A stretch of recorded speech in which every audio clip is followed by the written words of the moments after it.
Hi, everyone. Good evening, good morning, good afternoon, based on which part of the world you are. And welcome to session 8 of the Power Pause, your monthly edge to communicate, lead, and thrive.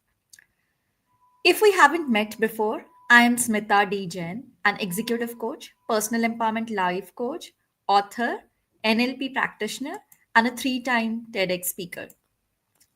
I work with high performing professionals, CXO, senior leaders, founders, mid career high achievers, helping them to speak with clarity, lead with presence, and thrive in careers they love.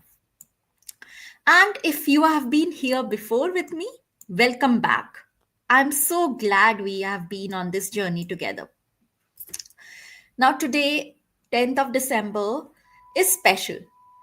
Not because it's December, but because this is our final power pause of the year. Over the last 8 months, I have talked about clear communication, clear and impactful communication, visibility, burnout, clarity, confidence, and my writing journey. So I have shared topics which I thought were important for you. Now, this session today, the career review that actually matters, reclaiming your story before the year ends. Now, this session is absolutely for you. This is for the story you are telling yourself as the year ends. And I want you to tell the right story. Now, given the time of the year we are, December, I have been receiving DMs, messages in groups that I'm part of, even like as a coach, when I'm having one on one coaching sessions with my coaches, we are discussing about how 2025 went, how do they set themselves up for 2026. Even as I speak, just before I logged in for this, I was preparing for a very specific workshop that I'm having with a group of my coaches this weekend, which is called the Leadership Launchpad for 2026. So given the season we are in, a lot of my coaches are asking me questions like, Smita, how do a year end reflection that I do actually make sense for me? How do I make it make sense? And moreover, how do I stop feeling like I didn't do enough and go with a very positive mindset and motivated for 2026? That's what we are diving into today. With my coaches, of course, I am giving them sessions, but for you, this is your time. And here's the truth I want you to know: the most important review of the year isn't the one your manager gives you, it's the one you give yourself. I'll repeat that. The most important review of the year isn't the one your manager gives you, it's the one you give yourself. And if you have been using spreadsheets and ratings to measure your year, I invite you to try something different here with me, something deeper, something truer. Now, before we commence that journey, a little bit of specifics, housekeeping. In case of any questions, please feed it in the chat box. I will take pause from time to time and will be happy to answer any queries that you have. Of course, I know most of you will see this from replay. I have thought about this session in a manner that you get the benefit.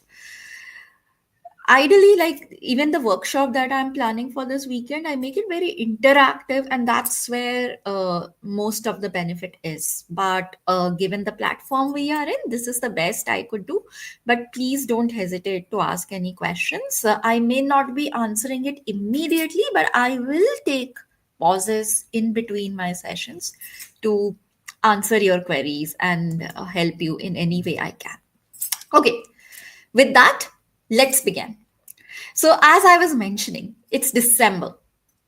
The spreadsheets are out, goals have been reviewed or are being reviewed, the promotions have been debated, the performance ratings have been or are being calibrated, often behind closed doors.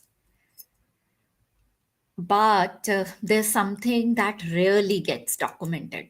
So, of course, performance invariably and unfortunately, to some extent, I would say, gets measured in numbers. What often goes unrecognized is the story behind those numbers, the invisible wins, the quiet pivots, the hard conversations you navigated that don't show up on a dashboard. You see, most formal reviews focus on what got done. But what about who you became in the journey? That's the part we often miss. And I would say it's not just a miss, it's a mistake. Because our work doesn't speak, people doing the work too. And this is something I often, like, once a week I drill it into one of my coaches in one of my sessions, that your work won't speak for you, you will have to speak for your work. So it is you who will have to articulate the story behind those numbers. And the most common mistake I've seen both as a coach and from my own corporate years is that people don't speak up about what they have done. They think their work will speak for itself. It really does. And that's the truth. It rarely does. Until you learn to speak about your achievements with clarity and confidence, they will go unnoticed. And that's what I help my coaches do through coaching, find their voice and speak their minds with confidence and create an impact in the way they lead and show up. So that's the first thing, that you don't speak up. But there's a second mistake too. Some people do speak, but they don't think before they speak. And especially during career reviews, performance reviews, the reflection needs to happen well before the performance appraisal season, not during, and definitely not after. You need to pause periodically, weekly, monthly, quarterly, and track your progress, realign your efforts, and most importantly, communicate it. A well timed email, a proactive update in meeting, a gentle nudge in a one on one. That's how leaders grow visible, and that's how careers evolve. And I will be very honest here, I always am. I didn't do this well in the early part of my corporate career either. I waited for recognition to come. It did.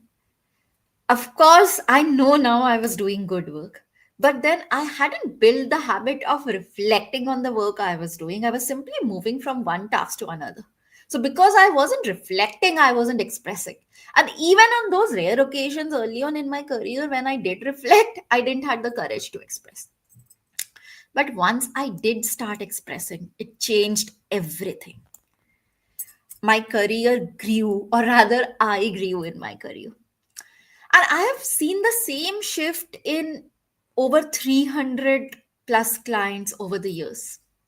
That's why I make reflection a non negotiable now. And for me personally, every December I sit down and do a personal review. Well, two actually. One for my coaching practice and another one for my writing journey. For me, both of them are equally important. I have been doing this for the past 4 years now, and I publish both of my annual reviews on my websites publicly. Not because I have it all figured out, I don't, no one does, but because I believe in owning my journey, my messy middle, the behind the scenes. That's where the real growth is. And so this year's reflections will be coming sometime in the last week of December, and the link I will be sharing it on LinkedIn when it does. Uh, and this year, I added something new to my routine. I was doing this before, but this time I've become very, very intentional about doing my weekly reviews.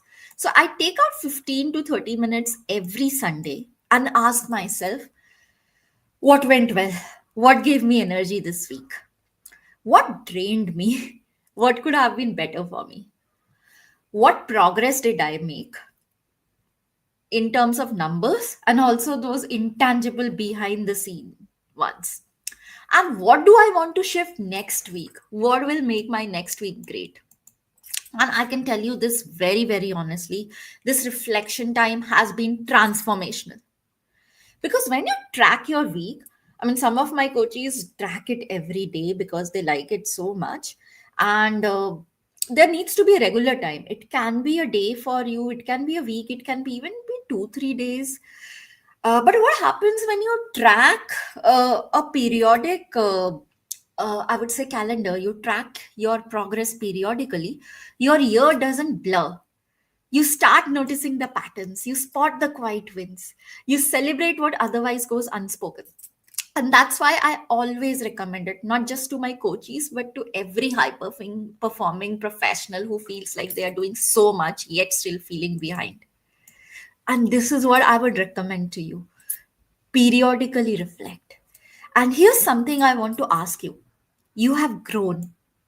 You definitely have. It's the law of nature. But does your narrative reflect that? I know you have had moments of doubt. You have also had your moments of courage. You have made difficult decisions. But did you take a moment to pause and own all of that?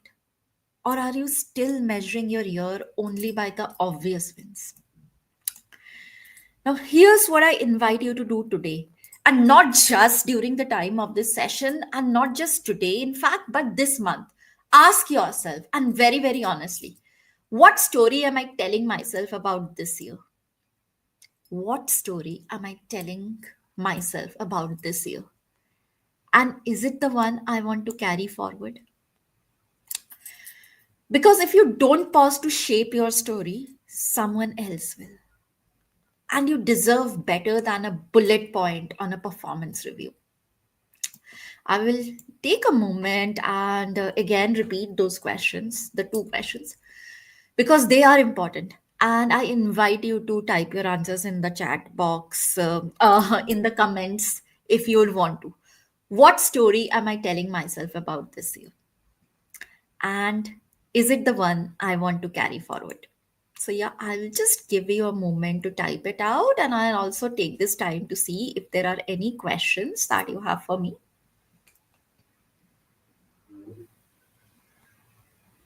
Yeah. Hi, Shambhavi. Thank you. Yes. Okay. Let me just give you a minute.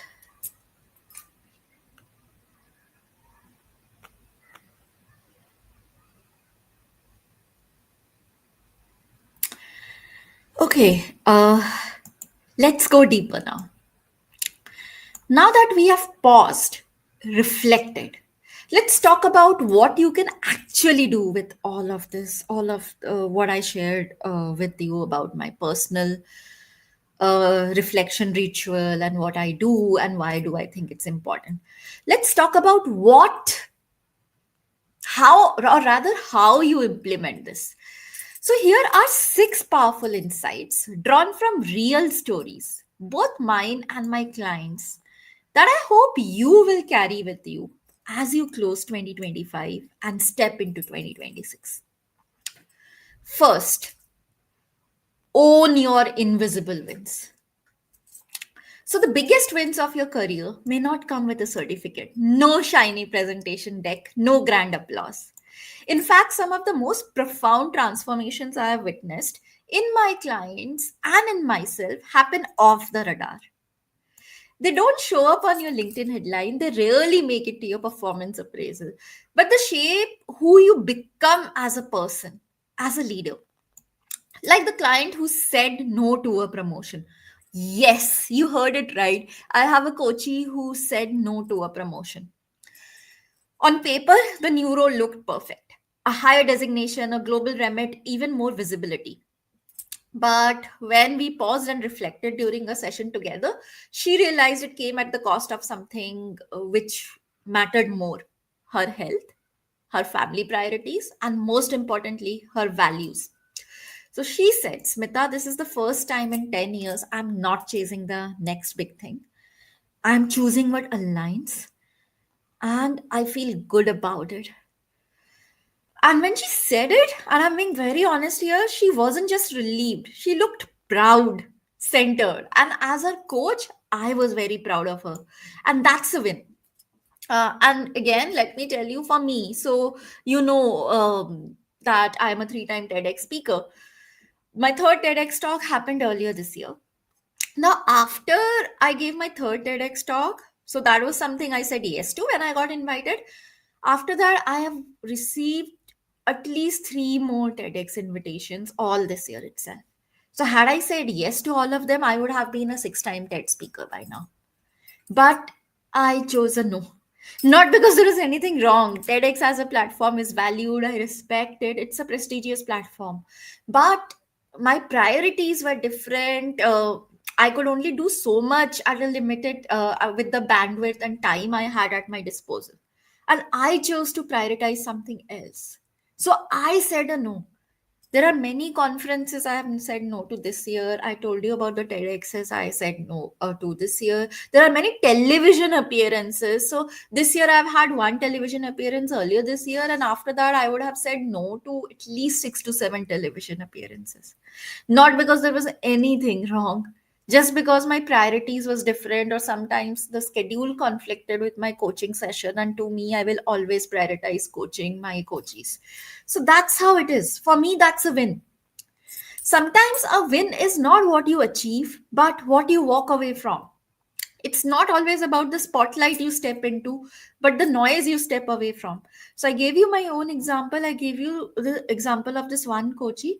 Now I have also had, or rather, also working with coaches who this year finally asked for what they needed instead of managing everything alone. They enforced a non negotiable boundary after years of people pleasing. Some of them stopped over explaining and simply stated their point calmly, clearly, and without apology.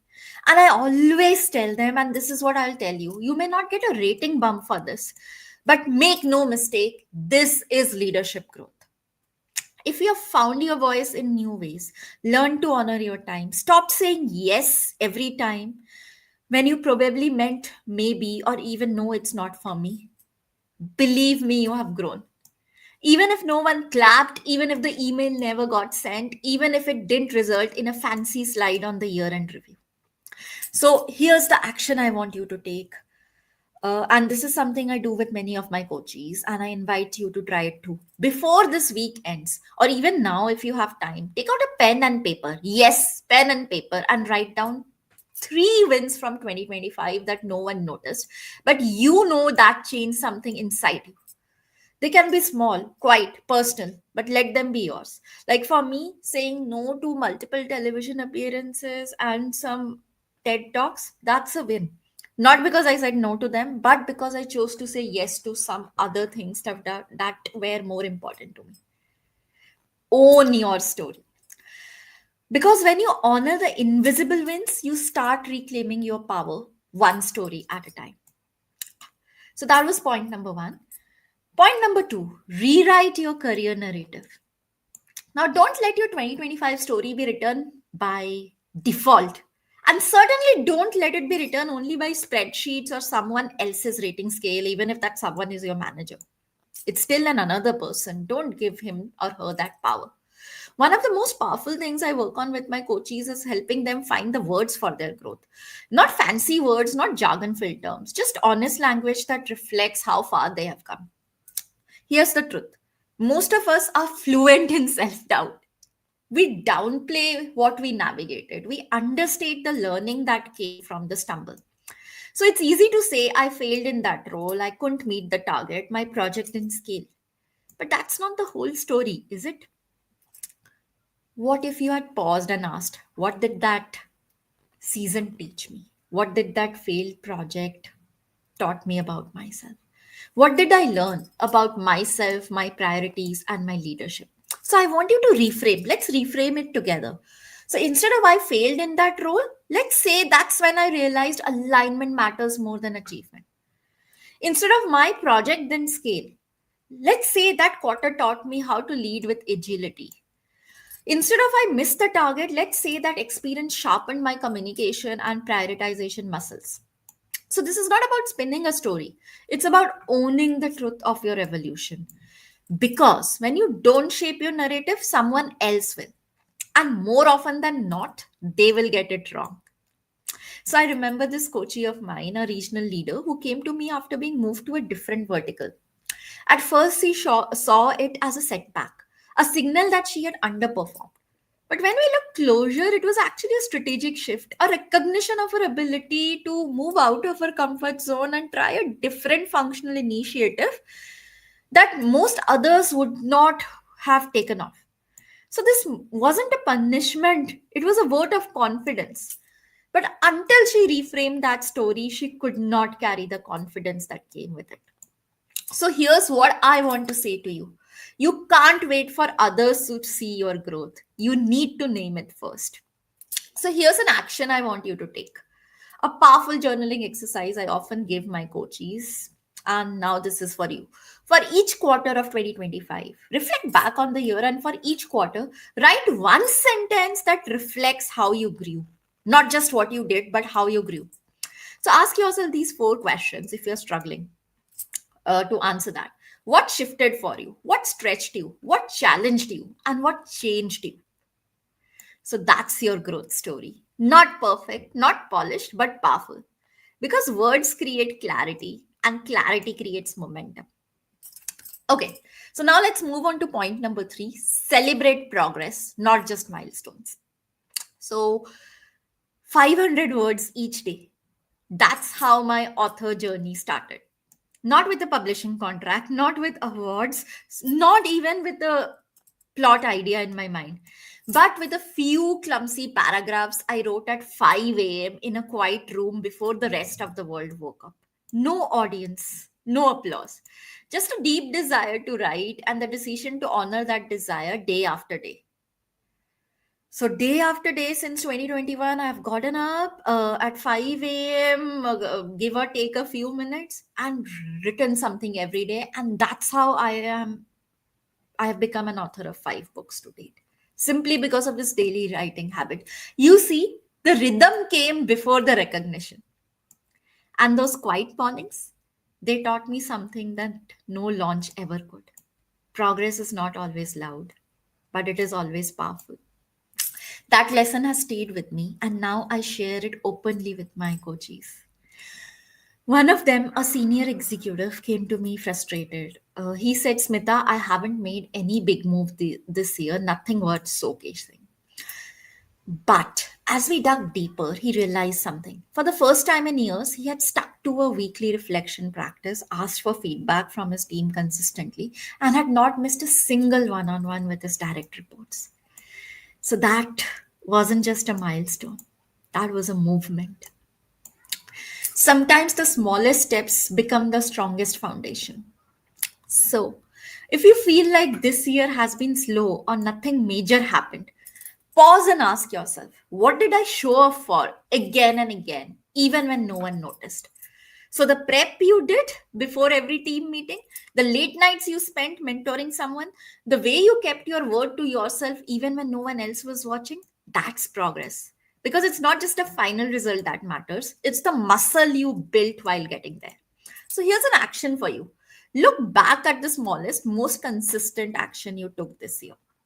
It could be a meeting you prepared for invariably, a difficult task you kept showing up for, a daily habit that no one saw but you never missed. Like for me, it's my daily writing. So write it down, acknowledge it, celebrate it. Because your effort counts even when it's quiet. And those are the building blocks of the bigger things to come. So that was point number 3. Let's move on to point number 4 now. Recognize growth in discomfort. We often talk about growth as if it's uplifting, energizing, motivating. But real growth, the kind that changes who you are as a leader and a person, it rarely feels good in the moment. Sometimes it may feel like sitting through a difficult meeting where your ideas were challenged, hearing feedback that stung because it was true, admitting that something you have been doing for years no longer works, or realizing you must unlearn habits that kept you safe but also kept you small. Growth isn't always inspiring. Sometimes it's uncomfortable, sometimes it's messy, sometimes it's quietly exhausting. And yet, those moments often shape us more than the victories we post online. So I want to share this story from my coaching practice. A senior leader came to me after a brutal performance review. He was experienced, respected, and used to glowing feedback. So when his manager gave him pointed comments about his communication style and team alignment, it shook him deeply. He told me, Smita, I don't know how to process this. I'm hurt. But I also know something has to change. So, what I admire about him is this: he didn't deflect, he didn't blame, he didn't spiral. He chose to listen, not reactively, but reflectively, and come to me for a solution. So, over the next few months, we worked intentionally on his communication. He stopped assuming he was always being understood. He asked better questions. He slowed down to create clarity instead of rushing to provide answers. And that's how he rebuilt psychological safety within his team. It wasn't easy. There were days he felt raw, days he questioned whether he was cut out for leadership. But gradually, something shifted. His conversations became deeper, his meetings became smoother, his team came to him more proactively. Some months later, he said something that has stayed with me. Which was like, I used to see myself as competent. Now I see myself as capable. Not only was he respected more by his organization, he respected himself more. And that was important. And that is the quiet power of discomfort. It forces us to meet part of ourselves we would otherwise avoid. So, if 2025 gave you a setback, a difficult conversation, a moment of embarrassment, a failure that still stings, or a season where you felt lost, then maybe, just maybe, that was the moment life was stretching you into your next level. So here's an action for you. Think of one uncomfortable moment from 2025. Not the biggest, not the loudest, just the one that stayed with you. And ask yourself, what did it reveal about me? What strength did it build? Who did I become through it? Write it down, acknowledge it. Let that be part of your story, proudly, not quietly. Moving on to point number 5. This is important as you move ahead. Speak with intentionality. Now, here's something I often say to my clients: how you tell the story of this year will shape how you enter the next. Because the story you carry isn't just a reflection, it's a prediction. It becomes a prediction. If your 2025 story is too many things went wrong, I didn't hit my goals, I was overwhelmed, then you will walk into 2026 already burdened. But if your story is, I faced challenges I never expected, I stayed true to what mattered, I learned how to bounce back, I finally found my pace, then you enter the new year not as someone recovering, but someone reclaiming.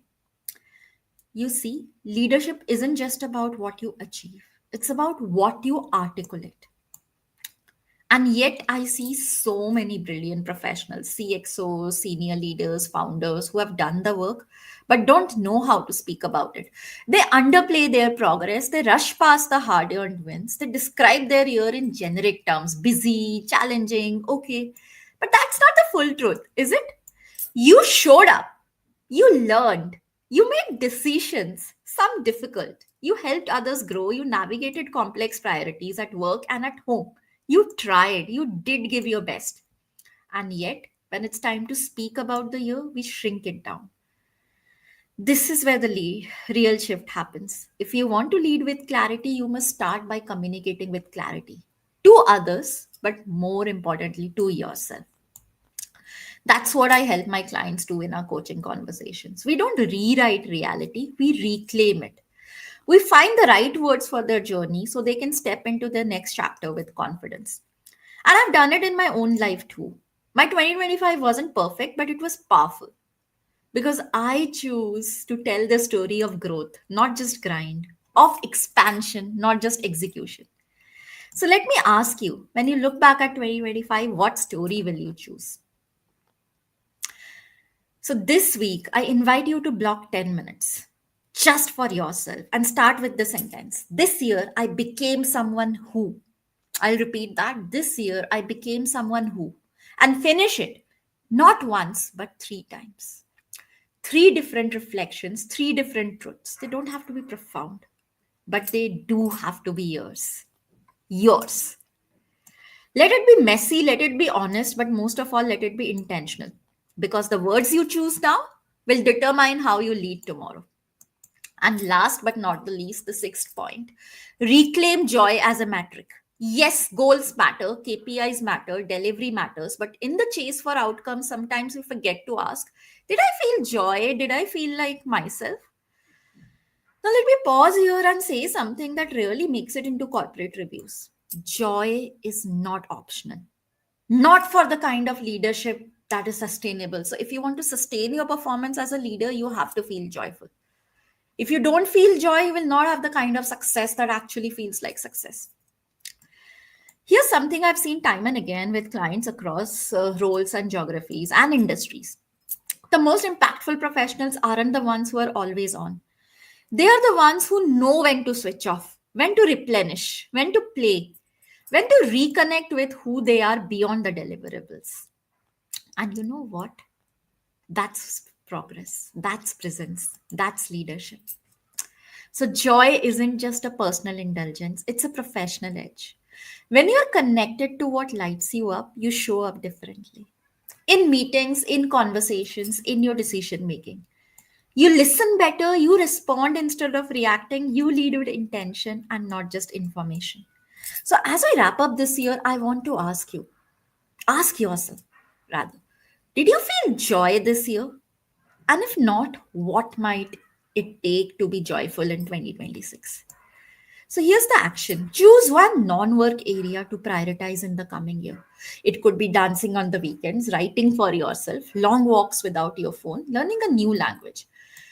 Whatever it is, don't frame it as a task. Frame it as a return to yourself, to your rhythm, to your wholeness.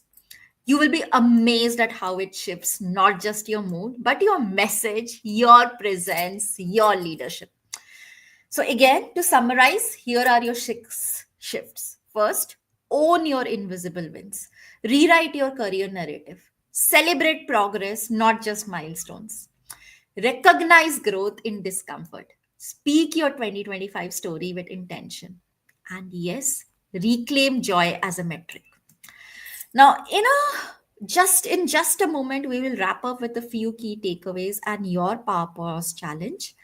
But I will take a pause here just for a minute and love to know which of these landed with you most so far, which of these six insights I shared with you. Drop a note in the comments or simply write, this is the one I'm carrying into 2026. Let's keep the reflection going. And meanwhile, if there are any questions, please ask in the chat box. I will be very happy to share them with you. Okay, I will just. Hi, Vineet. Good to see you here. No questions? Okay, so let's move on. So, this was the most important career review of the year. Not something that someone else chooses to write about you. It's the one you write and own for yourself. Again, because it is important, let me take a moment to recap the key takeaways from today's Power Pause. First, your invisible wins deserve a voice. The boundaries you set, the courage you showed, the alignment you choose, just because they didn't get a slide in the review deck doesn't make it less real. Second, growth often happens between the bullet points. So, the one hard conversation, that quiet shift in how you lead, that's where real leadership is born. Not always in big outcomes, but in consistent evolution. Third, rewrite your story, don't outsource it. The story of this year, or rather, your story of the year, is yours to tell. Let it be one of resilience, reflection, and readiness for more. Fourth, your words shape your 2026. How you speak about your 2025 will either anchor your power or dilute it. So I urge you to choose intention, choose clarity, choose presence. And now, here's your power pause challenge for December, a gentle 4 week rhythm to close your year with meaning. First, reflect on your top three inner wins of 2025, the ones no one else may know, but you will never forget. Write them down, let them land. For week two, craft your two-line 2025 narrative. So, what did this year mean to you? How did it shape the person you are becoming? Week three, share one win or learning with your manager, your team, or even a trusted peer. Speak it aloud. Give your growth a voice. And week 4. Choose one word for 2026, just one. Let it reflect the energy and intention you want to carry forward. And if any part of today's session resonated with you, simply drop a challenge accepted in the comments or share that one insight you will be carrying forward to 2026. I would love to hear it from you. And of course, if you're ready to go deeper into 2026, if you want to create greater alignment, confidence, and clarity how you communicate and lead, you can book a one on one strategy session with me. The link I will give in the comments once this session ends. And, or rather, it can even be, or I invite you to explore my book, Leading with Words. So, this is the latest book that I wrote. This came out in September of this year. It's not just a book, it's a companion for every professional who wants to reclaim their narrative, speak with presence, and lead with impact. Leading with Words, how to inspire, influence, and drive success as a transformative leader. You will also find a free companion workbook on my website. I will share the details in the comments. Now, before we close, are there any questions that I can answer for you quickly?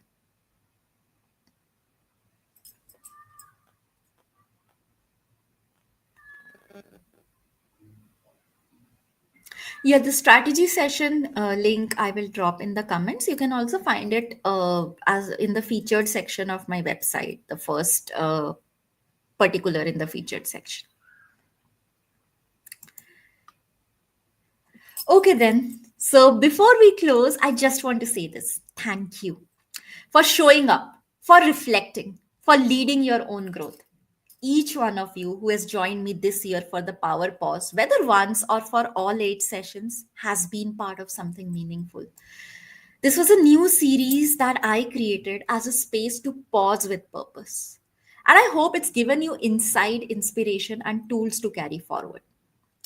Wishing you a joyful, intentional, and meaningful 2026. May it be a year where your voice is heard, your values are honored, and your leadership feels aligned inside and out. Until next year, keep pausing, keep reflecting, and keep leading with words that matter. That was the last power pause for 2025. Take care. I will see you again in 2026. Good evening, good night, good morning. Keep inspiring.